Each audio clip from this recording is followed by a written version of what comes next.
Kita diatur oleh Allah, laki-laki perempuan sama. Buktinya dalam Al-Quran banyak. Namun saya cuma mau mensitir dua hal. Nomor satu, An-nisa'u imadul bilad. Wanita itu tiang negara. Kalau baik wanita, baik negara. Kalau rusak wanita, rusak negara. Yang kedua, Nabi mengatakan, al-jannatu tahta aqdamil ummahat. Surga adanya di telapak kaki ibu.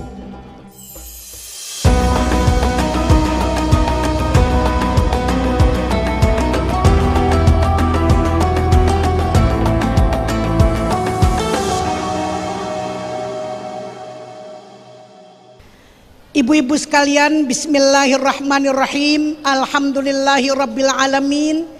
Wa bihi nasta'in ala umurid dunya waddin. Wassalatu wassalam ala asyrafil anbiya wal mursalin wa ala alihi wa ashabihi ajma'in, amma ba'du. Faqala an-nabiyyu sallallahu alaihi wasallam, ad-dunya mata' wa khairu mata'iha al-mar'atus sholihah. Para pemirsa TV One di mana saja berada yang kami hormati, dan ibu-ibu, bapak-bapak, hadirin hadirat di Masjid Dian Al-Mahri yang berbahagia. Sebenarnya di Indonesia banyak Serikandi, ya Cece ya. Serikandi Indonesia luar biasa. Buktinya tanggal 22 Desember tahun 1928 sudah ada Kongres Wanita Indonesia atau Kongres Perempuan Indonesia yang akhirnya dijadikan sebagai organisasi Indonesia, namanya KOWANI. Dulunya itu tanggal 22 sampai 26 Desember 28 kumpul berkongres. Jadi kita juga melihat tokoh-tokoh. Cut Nyadin, kenalkan Cut Nyadin? Ya, sering dengar. Lalu Cut Mutia, dengarkan? Lalu siapa lagi ibu? Nah, kalau ibu tahu Marta Tiahahu atau Maria Maramis, ataupun juga Nyi Ahmad Dahlan, atau juga Nyi Ageng Serang, itu semuanya adalah Serikandi Indonesia. Kartini mendobrak untuk memajukan perempuan. Masa perempuan di rumah saja, di dapur saja? Ini yang penting yang harus kita perhatikan. Dalam Islam kita ingat dulu satu, ad-dunya mata wa khairu mata'iha al-mar'atus sholihah. Dunia ini semuanya perhiasan, tapi yang paling mahal perhiasan adalah wanita-wanita yang soleh. Ibu-ibu sekalian, kita masih membicarakan Serikandi Indonesia. Dan kita tahu pejuang-pejuang Indonesia yang wanita sangat-sangat banyak. Dan kita juga tadi saya menyampaikan, walaupun umur R.A. Kartini cuma 25 tahun, beliau itu telah bisa menjadi seseorang atau sosok yang sangat banyak menjadi teladan bagi perempuan-perempuan Indonesia. Nah, mari kita, apa yang dipikirkan oleh Kartini? Kartini ingin membangun kemajuan di bidang pendidikan, dan kita harus tahu bahwa pendidikan ini adalah sesuatu yang sangat penting. Nah, bicara tentang kodrat, kita harus paham bahwa Allah Subhanahu wa Ta'ala menjadikan manusia, laki-laki dan perempuan, dengan kudratnya masing-masing. Jadi artinya bukan hanya perempuan bicara kudrat, laki-laki juga dengan kudratnya. Kalau umpamanya sifat dan jenis berbeda dalam arti untuk keharmonisan dan lain sebagainya, bukan ada yang superior, bukan ada yang inferior, bukan ada yang kelas 1 dan ada yang kelas 2. Kita diatur oleh Allah, laki-laki perempuan sama dalam pandangan Allah. Haknya, kewajibannya, dan juga dihormati dan ditinggikan. Buktinya dalam Al-Quran banyak. Namun saya cuma mau mensitir apa yang disebut oleh Nabi besar kita Muhammad sallallahu alaihi wasallam, dua hal. Nomor satu, an-nisa'u imadul bilad. Wanita itu tiang negara. Kalau baik wanita, baik negara. Kalau rusak wanita, rusak negara. Yang kedua, Nabi mengatakan al-jannatu tahta aqdamil ummahat. Surga adanya di telapak kaki ibu. Ini kehormatan kepada perempuan. Coba lihat di Quran, ya, suratun Nisa, suratul Rijal ada enggak? Enggak ada, adanya suratun Nisa. Bagaimana juga perempuan-perempuan juga dapat ilham, dapat wahyu, seperti binti Imran, ya, Ummi Isa, ibunya Nabi Isa. Buktinya juga ibunya Nabi Musa alaihi salam. Dan banyak lagi kita akan lihat dalam hal-hal kemajuan dan ketinggian perempuan. Jadi masalah kudrat tidak ada beda. Laki-laki dengan kudratnya, perempuan dengan kudratnya. Namun perempuan lebih daripada sifat merawat.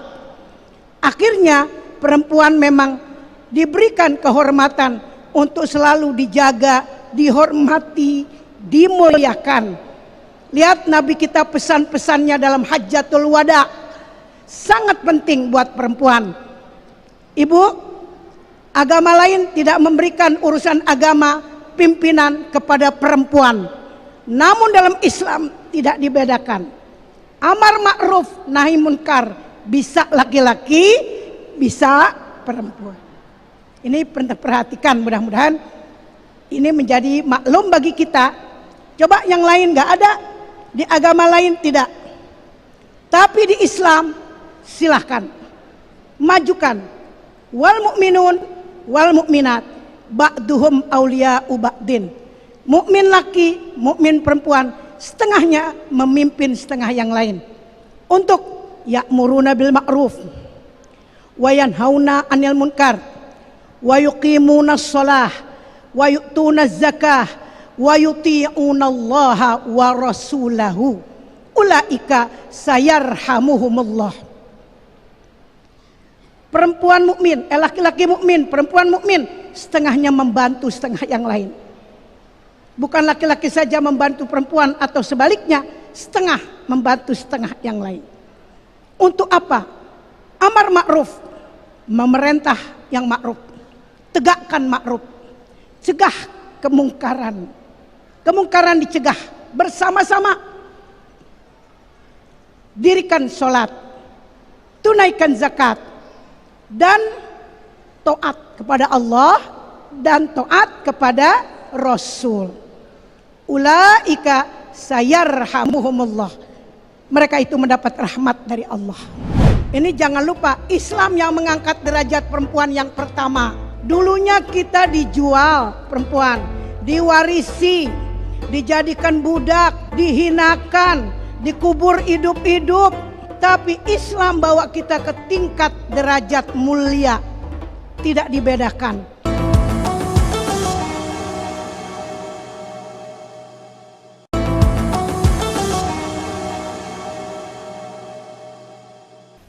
Para pemirsa TV One di mana saja berada yang kami hormati, dan ibu-ibu, bapak-bapak, hadirin hadirat di Masjid Dian Al-Mahri yang berbahagia. Sebenarnya antara laki-laki dan perempuan, jika dia memahami hidupnya ini, harus nomor satu dia berasa dirinya adalah khalifah. Karena Allah menciptakan manusia dimulai dengan Adam alaihissalam untuk menjadi khalifah. Inni ja'ilun fil ardi khalifah. Jadi pemimpin. Jadi kita ibu-ibu sangat harus berbuat memberdayakan diri kita. Kedua, dalam segi cari ilmu, Islam sudah menyuruh. Lihat ayat pertama yang turun, Iqra. Iqra bismi rabbikal ladzi khalaq, khalaqal insana min 'alaq. Iqra wa rabbukal akram alladzi 'allama bil qalam 'allamal insana malam ya'lam. Ini baca. Yang kedua, qalam, tulis. Inilah yang sebetulnya harus dipahami oleh kita. Untunglah perempuan-perempuan Indonesia dari awal sudah banyak yang mereka ini dia ini sudah menyadari diri untuk maju, untuk ke depan. Sekarang ibu-ibu, mari pikirkan, menuntut ilmu dari mana? Minal mahdi ilal lahdi. Di majelis taklim selalu kita baca itu. Menuntut ilmu dari ayunan sampai lubang kubur. Jadi semua kita sepanjang hidup di dunia harus memajukan diri kita semua. Baik pun kita di rumah tangga ataupun kita di dunia publik, di dunia umum, di masyarakat, harus pinter, harus iman jaga di dalam. Karena perempuan di luar kita dulu, ini jangan lupa, Islam yang mengangkat derajat perempuan yang pertama. Jangan lupa, dulunya kita dijual perempuan, diwarisi, dijadikan budak, dihinakan, dikubur hidup-hidup. Ini semua harus dipahami. Tapi Islam bawa kita ke tingkat derajat mulia, tidak dibedakan. Nah, mari berdayakan diri kita masing-masing. Lihatlah bagaimana tokoh-tokoh kita dulu ikut di medan perang. Contohnya Cut Nyak Dien, suaminya kan Tengku Umar. Pada saat itu sedang gigih-gigihnya melawan penjajah. Dia mau berbuat. Terus dia itu berdayakan diri. Nah, paling bagus kita semuanya harus berpikir untuk beramal dalam dunia rumah tangga dan dunia publik umum. Saya diajak sama ayah saya masih kecil untuk kenal masyarakat, untuk bisa ikut bangun berbagai-bagai rumah pendidikan, kursus bisa kita bikin untuk memajukan perempuan-perempuan. Alhamdulillah, kita bersyukur bahwa kita semua termasuk perempuan ikut dalam forum pembelajaran, yaitu namanya Majelis Taklim. Itu forum pembelajaran. Jadi silakan, saya melihat suka ngiri kepada negara lain. Umpamanya perempuan-perempuan baru berhenti belajar S3, jadi doktor-doktor, bahkan naik sampai profesor. Ya, saya lihat teman-teman dari luar negeri seperti itu, kita juga nggak ketinggalan. Banyak. Coba kemarin di ujung dikasih lihat, jadi pilot perempuan. Ya, kita lihat kan di waktu memperingati Hari Kartini yang beragam itu macam-macam. Namun kita lihat sekarang perempuan Indonesia sudah berdaya. Saya dulu juga telah diajak dan diangkat untuk menjadi menteri, namanya Menteri Peranan Wanita. Ya, zaman Pak Harto Ujung dan zaman Pak Habibie. Saya telah mengajak melihat wanita Indonesia lebih 100 juta. Mari kita berdayakan. Mereka berada di sekolah, jadi guru, jadi dosen, jadi profesor, jadi doktor. Mereka di rumah sakit, jadi perawat-perawat, jadi dokter-dokter. Mereka berada di bidang advokasi, jadi advokat. Mereka ada yang di bidang ekonomi, ya, jadi bankir-bankir atau memimpin perusahaan. Maka dari itu di bidang kesehatan, di bidang hukum, di bidang politik, di bidang ekonomi, di bidang budaya, semua mari kita bisa masuki asal satu, ada ilmu, ada kemampuan. Tidak bisa main paksa duduk saja namun tidak mampu. Sebab kalau saja satu usaha, satu kegiatan diisi oleh orang yang tidak mampu, fantaziris sa'ah, tunggu akan ada kehancuran. Ibu-ibu sekalian, pertama kalau masalah rumah tangga, memang harusnya perempuan-perempuan ini berpikir tentang rumah tangga adalah utama.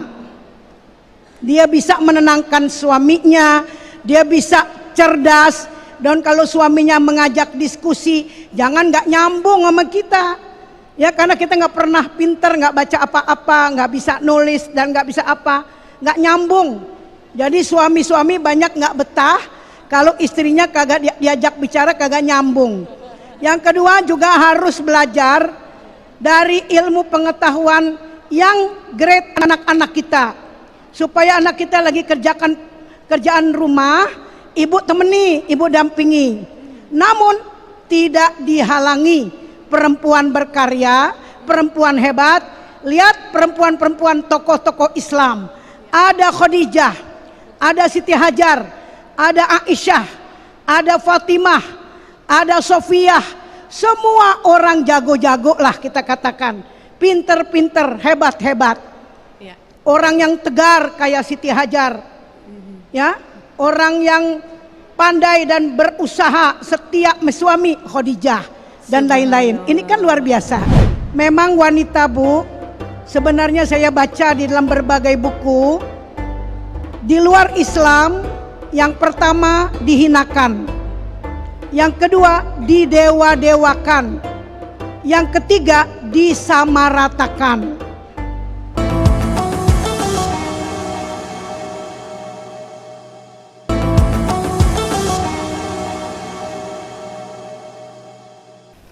Para pemirsa TV One di mana saja berada yang kami hormati, dan ibu-ibu, bapak-bapak, hadirin hadirat di Masjid Dian Al-Mahri yang berbahagia.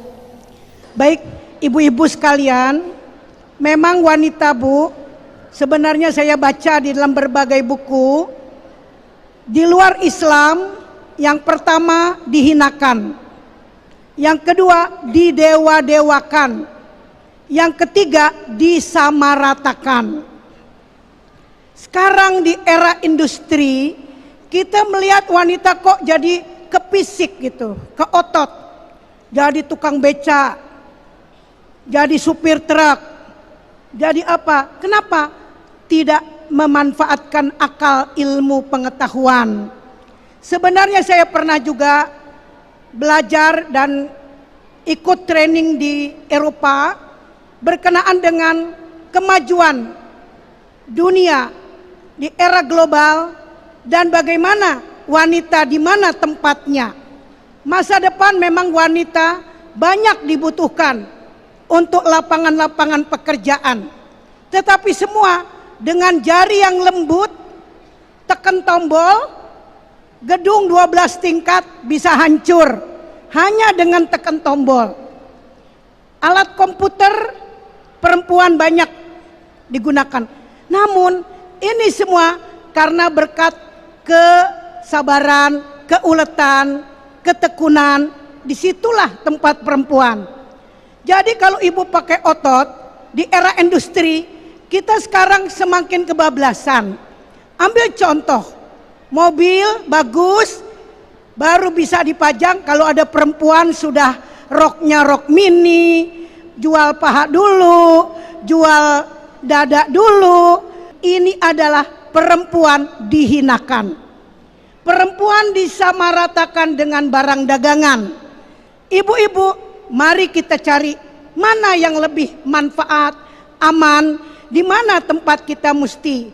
Di zaman Rasul, perempuan tampil satu di bidang logistik, ikut bantu untuk alat perang dan lain-lain, ikut. Bidang konsumsi ikut, di bidang kesehatan ikut, mereka daftar. Jadi banyak tempat-tempat yang lebih aman, lebih tenang untuk bekerja. Oleh karena itu mudah-mudahan kita terjauh dari kemiskinan, sehingga perempuan tidak diperjualbelikan, dan kedua juga tidak diberikan berat-berat yang fisiknya amat berat.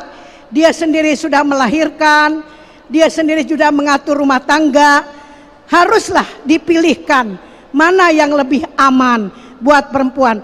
Tidak ada yang sempit buat perempuan, penuh lapangan pekerjaan ada, namun harus dipilah-pilih di mana tempat kita harusnya berada. Para pemirsa TV One di mana saja berada yang kami hormati, dan ibu-ibu, bapak-bapak, hadirin hadirat di Masjid Dian Al-Mahri yang berbahagia. Saya haturkan terima kasih bagi orang yang sekarang tinggi semangat belajarnya, tinggi semangat kecintaan kepada bangsanya, dan mau memartabatkan perempuan-perempuan, terutama perempuan Indonesia. 9 hal ibu-ibu didampingi laki dan perempuan dalam suratul Ahzab ayat 35. Innal muslimin wal muslimat wal mu'minin wal mu'minat wal qanitin wal qanitat was sadiqin was sadiqat, dan seterusnya, yaitu 9 hal.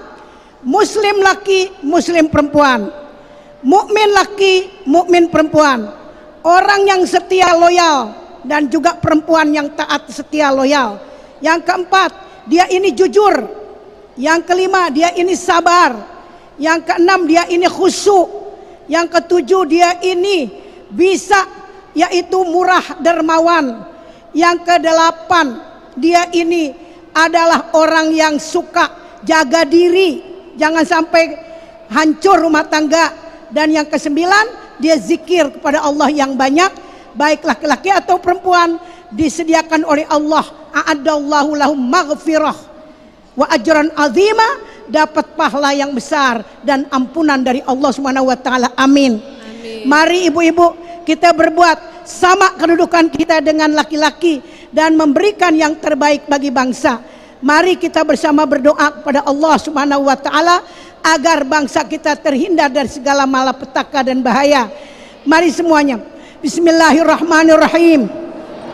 Allahumma inna nas'aluka ilman nafi'a wa rizqan halalan thayyiba wa shifa. Ya Allah, berikanlah kepada kami ilmu manfaat, rezeki yang baik, rezeki yang luas, dan juga ilmu yang manfaat. Ya Allah, berikanlah kepada kami anak-anak yang soleh dan solehah, yang menjadi cahaya mata orang tua. Ya Allah, berikanlah kepada bangsa kami kehidupan yang sakinah bagi keluarga-keluarga, dan berikanlah juga kebaikan dan keberkatan bagi kita semua. Allahumma inna nas'alukal futuh wal munuh wal rusuh wa salahal jasad wal ruh wa taubatan nasuh. Rabbana atina fid dunya hasanah wa fil akhirati hasanah wa qina adzabannar wa adkhilna jannata ma'al abrar ya aziz ya ghaffar ya rabbal alamin. Wa sallallahu ala sayyidina Muhammadin wa alihi wa sahbihi wasallam walhamdulillahi rabbil alamin. Terima kasih, sekianlah para pemirsa TV One di mana saja berada. Wassalamualaikum warahmatullahi wabarakatuh. Waalaikumsalam warahmatullahi wabarakatuh.